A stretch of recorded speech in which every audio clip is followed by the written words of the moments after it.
Hello, and welcome back to the Rotten Block server. We are going to be working on a new build today over here at this sort of corner and just sort of along the street here.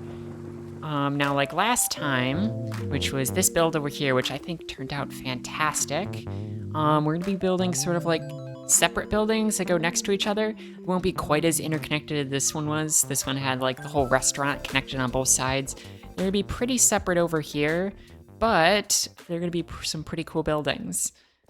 I've got all the materials here because, like per usual nowadays, I've been already designing them in Creative. I did leave some of the interiors, though, kind of empty in certain spots.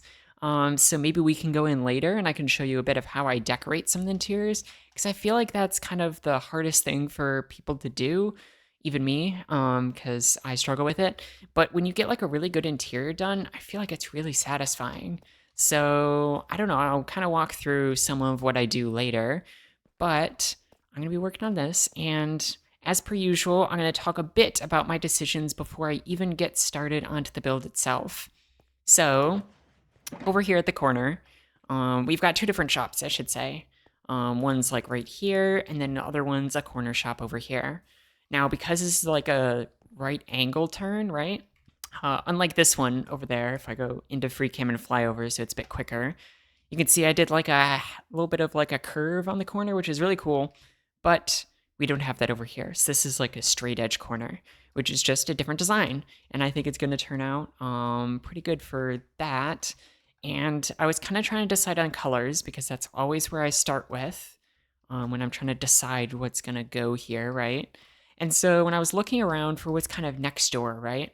We've got FCG, sorry, that's over here. That's very orange, got lots of oranges. It's got a bit of sandstone in there, but that's kind of like a more neutral color.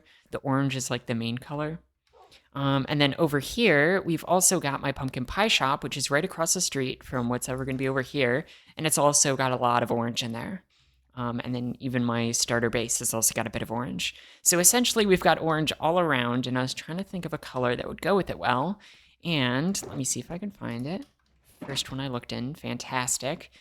I decided to go with some of this light blue concrete because I feel like it goes well with the oranges. It might not seem it at first, but I don't know. It's just like a nice like contrasting color or whatever you want to call it. And so I feel like it'll be really nice over here. And then for the shop next to it, if I can grab some of this out, I'm going to be using some of this cut copper, specifically the weathered version, right? Because it gives you like that little bit of green, but it's not like overly done like the fully oxidized version is. It's just like a nice like subtle green with a little bit of browns in there. I really love it. This is like one of the best blocks, so I'm just going to be building a bunch of it with this.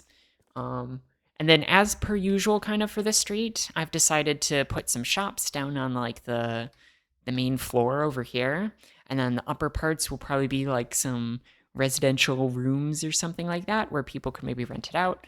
But for this one over here, it was kind of interesting because I ended up going for a design that's much more like a townhouse, which wouldn't have a shop down at the bottom, right? It would just be totally residential. But I ended up putting a shop down at the bottom anyways, so I almost feel like this one over here is going to be like a renovated townhouse that's now like partially a shop. It's got some history to it. And then this one over here is just kind of the regular format, which is totally fine. And then sort of a interesting little add-on that I've planned out, but because we've got like this little hill, right? Because it's going to go down and we're going to have this extend out a bit. I've decided to add like a little entrance over here down on like the decline. So you can sort of go into this basement area where I'm going to add something special. I haven't actually designed that part yet, but I know exactly what I'm going to put there anyways, because I've already got it in my mind's eye. Now, before we actually get to building any of this, or I get to building any of it, you're not going to have to do any of it, I thought it'd be kind of fun to go look at our shop that we had just created in the last video, and look how it's doing profit-wise, because I kind of already got a sneak peek. I was peeking out what people have been buying, and well... They've purchased a lot of these wither roses. No one's purchased from up here, so I almost wonder if people don't know about it. But we've made a lot of diamonds so far. And if we go over here, go look at people buying up some of the prismarine. I think, yeah, no one's buying any of this so far. But there were some sales over here of the sea lanterns, which is awesome. And then there was a few sales of the dark prismarine, which this was from when I only had limited stock. So again, I wonder if people realize that there's been more stock now, that it's all filled up. But hopefully people will come here eventually in the future and keep on grabbing more, because that's almost a stack of diamonds we just made. Which actually I'm going to need to start crafting them into some more blocks. I'm shocked by how many diamonds I keep on making, because I feel like I spend quite a bit around here at different shops, getting all my materials as much as I can from the shops before I have to go gather it by myself. And I don't know, I keep on making more than I spend. People need to make more shops so I can keep on spending more of my diamonds. But I'm going to get to building these shops over here, and then I will bring you guys back once it's all done. So, in case you didn't hear in my last video, I wanted to let you all know that Rotten Block now has a subreddit. I've been posting sneak peeks there of my new builds before my videos even come out, and it's also a place where the community can make their own posts. I saw someone's downtown area inspired by the main street here on the server, and it was so cool looking and awesome to see what others have been inspired to make. There will be a link in the description if you're interested. So, the build is done, and no, it's not the giant nose with the little googly eyes on top, though it is very funny. It is, ta-da, over here. It is all complete, except for some interior. Like I said, I'm going to do a bit of like a explanation of how I kind of design the interiors of places, or at least one of the rooms. I won't go through it all, because that's a little much. But let's actually go inside and see some of the interiors that I do have. So over here, like I said, I was going to make a little coffee shop, and I love how this turned out. It's just so cozy. I kind of decided that this should be a coffee shop after I put in this extra dark oak wall over here, because it just made it feel so like nice and cozy in here. And I was like, this feels like a nice cozy coffee shop. So I made it into one. And this painting fits perfectly here. So honestly, awesome. And I even made use of the heavy core, I think it's called, right? What you put on the mace. Because I had an extra from a while ago. Just because I'm so lucky like that, I got 2 of them in like one trial chamber, I think it was. So I put the extra one here because I thought it kind of looks like some sort of machinery thing you'd have in a coffee shop, and then like brewing stand, because you brew coffee, and well, I don't know if it looks logically like that, but I thought it kind of looked nice. And then I thought these pickles kind of look like cups, right? And then you got like different sizes of cups. And maybe it doesn't quite look like that, but that's what I was going for in my head. So like cups off to the side, got some machines and stuff, and then they come and serve you. So, I mean, I really love this one.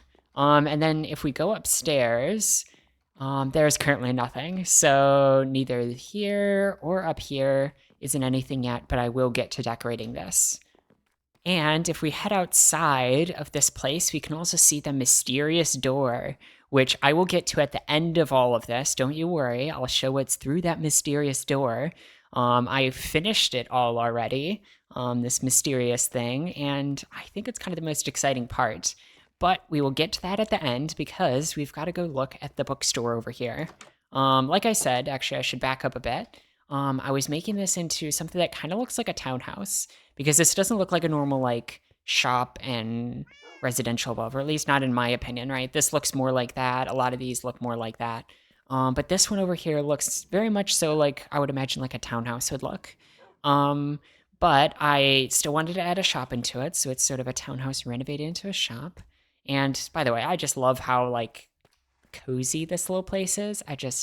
It turned out really good for how bad it was starting out, because it looked very plain with just the plain concrete and stuff, but adding a lot of details, and it really pulled it together. And so let's go inside. And immediately as you come inside, I just love how cozy it feels, because everything's sort of tightly together, which is how you imagine a bookstore would be, right? Like the shelves are tightly packed. You got like a little nook over here where someone might read a book, which I thought was a nice little addition. Nice use to the nook. And then we were actually selling the books in here, which someone already bought one. I actually built this last night, set it up, and then now I'm recording it the next night. But yeah, people are actually buying stuff already. Not protection, but someone bought Silk Touch, so that's really cool.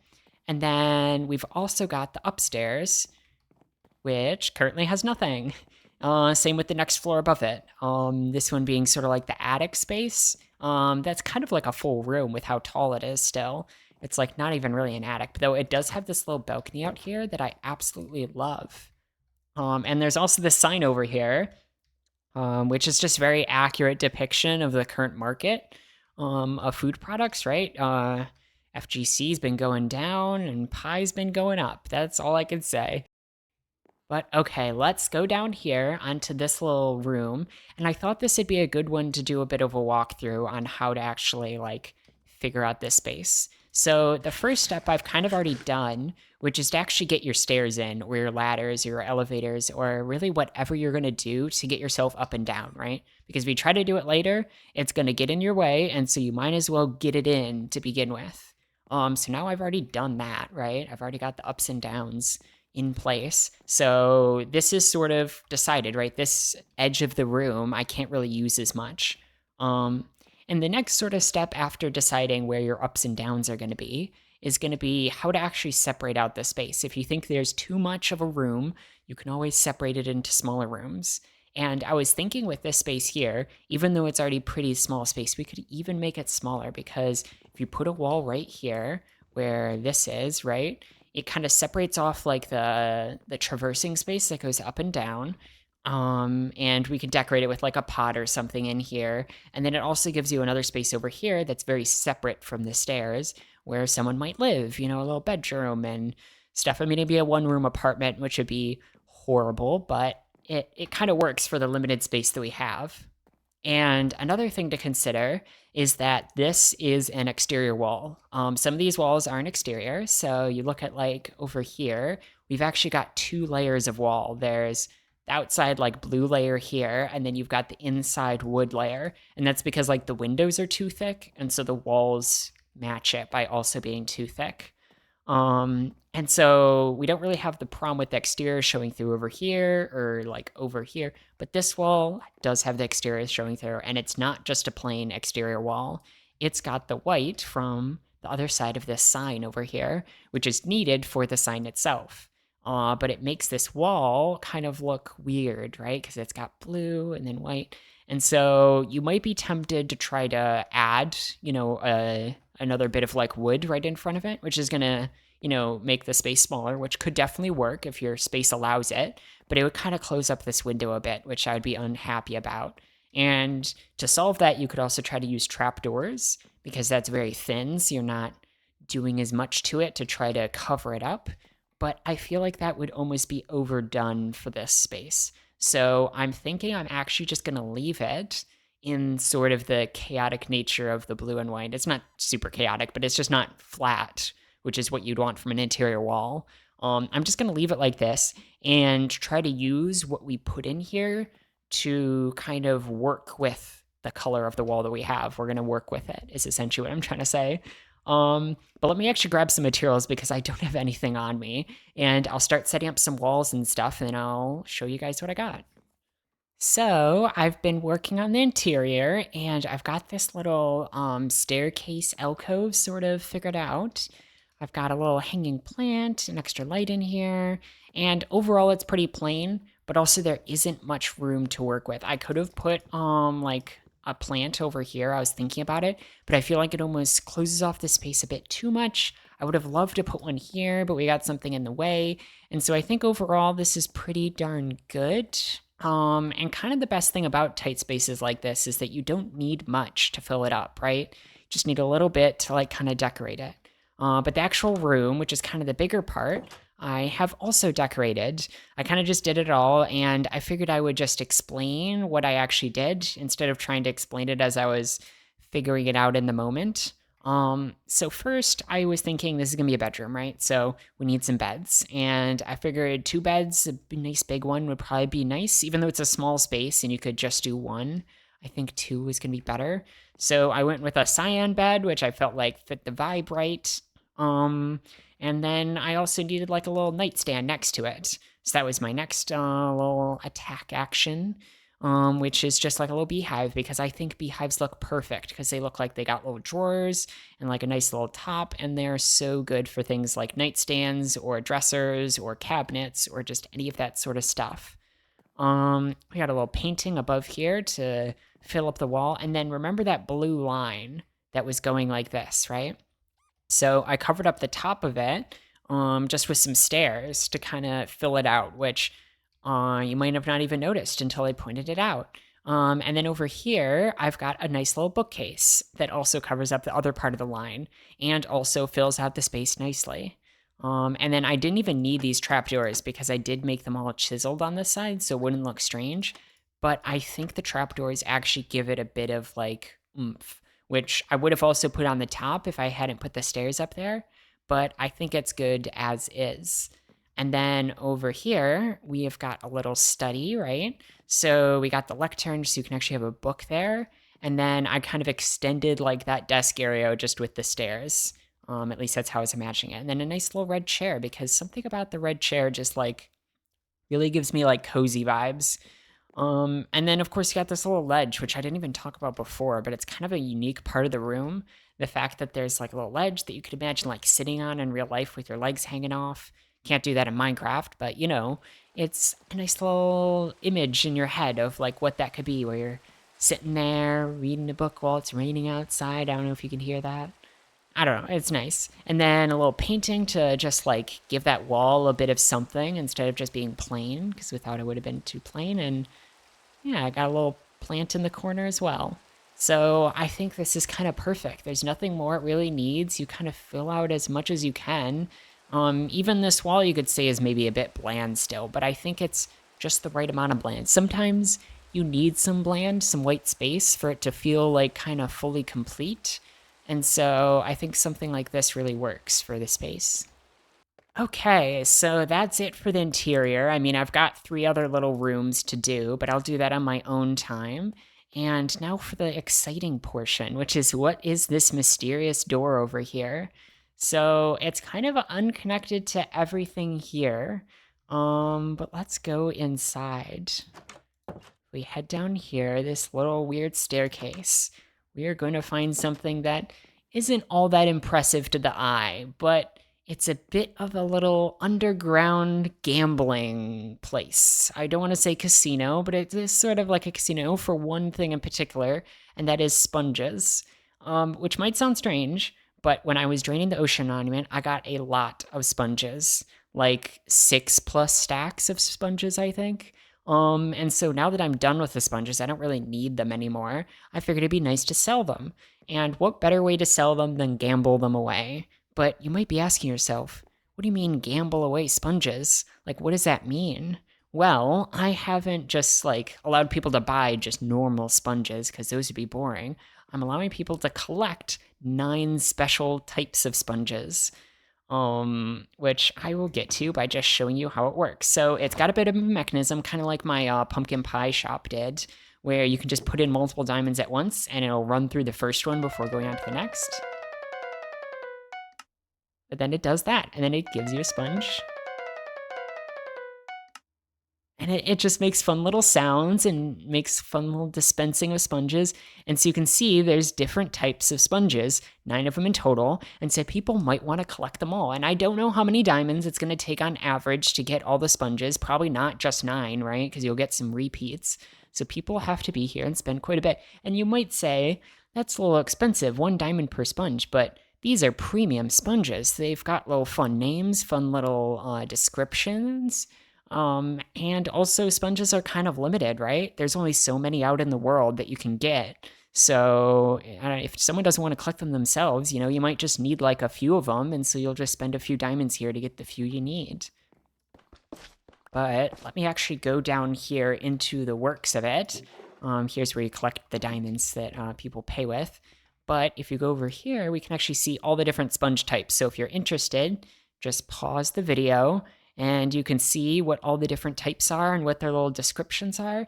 And I think all of them are interesting enough that people will, I don't know, hopefully want them. Maybe no one will want them. And I've made a terrible thing that no one will like, but But I don't know. I thought it was kind of unique to have an underground little casino, even if it isn't much of a casino. I thought it was just a fun little idea. And, it's just an inconspicuous little door. I'm not even going to label it. I might tell the other Rotten Block members about it, but, maybe people just find their way down there one day and be like, oh, collect sponges. I want to do that, and they'll just stumble across a little cool secret. But I think that's it for today. And if you guys have any comments or suggestions about my new builds, please go share them down in the comments. I love reading that type of stuff and taking them into account. So, in particular, if you have any ideas for what the other 3 rooms should be, besides just like other bedrooms or stuff like that, I would love to hear it, different, unique ways of decorating instead of just bedroom, bedroom, bedroom, bedroom, bedroom. But yeah, I will see you guys next time in the next video.